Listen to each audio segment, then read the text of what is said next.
Hello, and welcome to this new series that we are covering at Grace Baptist Church. It is a series called Gospel Connections, and the ultimate goal is for us to have a solid grasp and understanding, and thereby a conviction and belief in the gospel of Jesus Christ.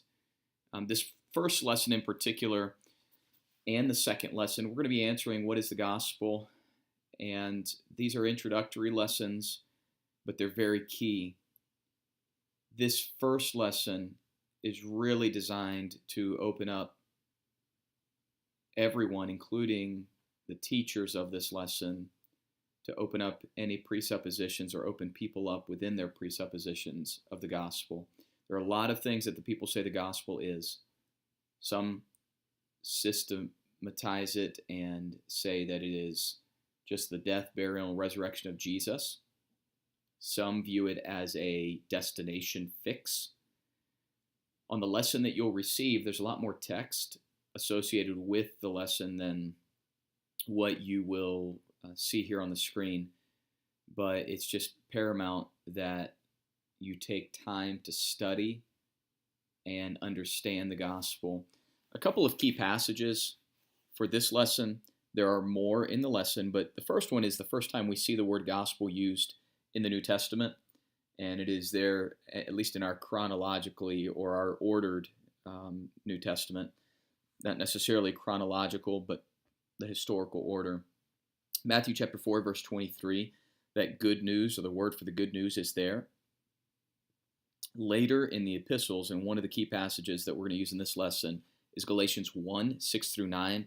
Paul used some very strong language with regards to the gospel. And anyone who's teaching another gospel is to be accursed. If an angel from heaven preaches any other gospel, they're to be accursed. The lesson objective is to show the disunity there is in understanding the central theme of the believer's life. Let me unpack this. First, we'll start at the end here.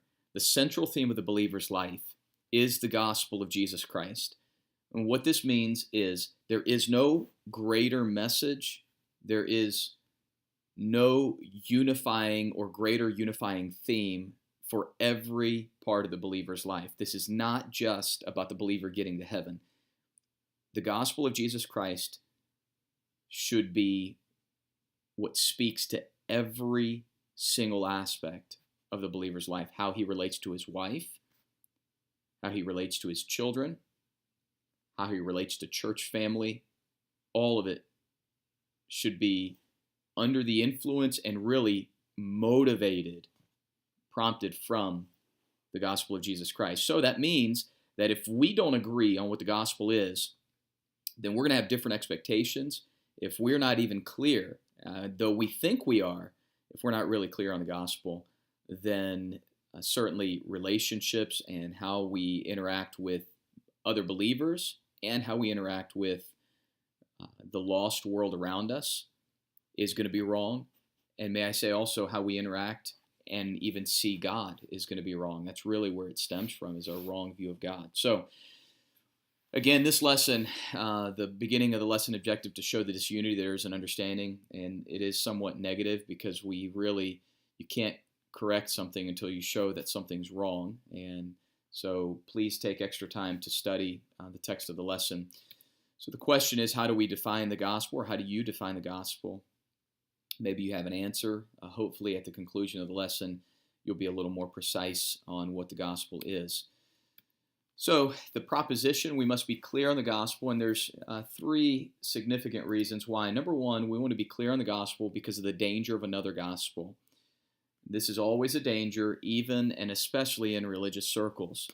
There's the danger of moralistic deism.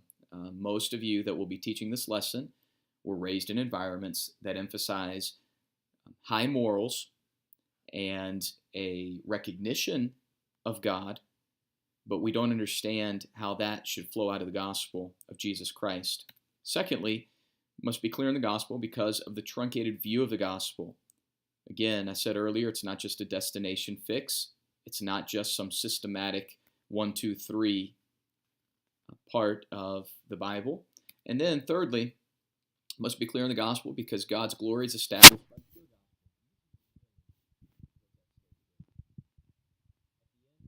of this entire lesson. If you forget everything else, we need to be real clear that if we don't have a clear and understanding of the gospel, then what's at stake is God's glory, because God has given to us and presented the gospel so that ultimately he receives all the glory and we can enjoy him forever in that.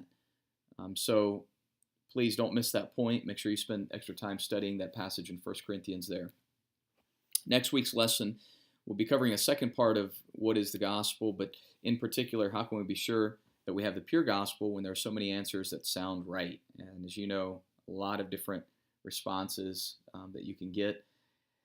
On the lessons, let me just throw this in. There are cited different sources. They are sources just to aid in your study.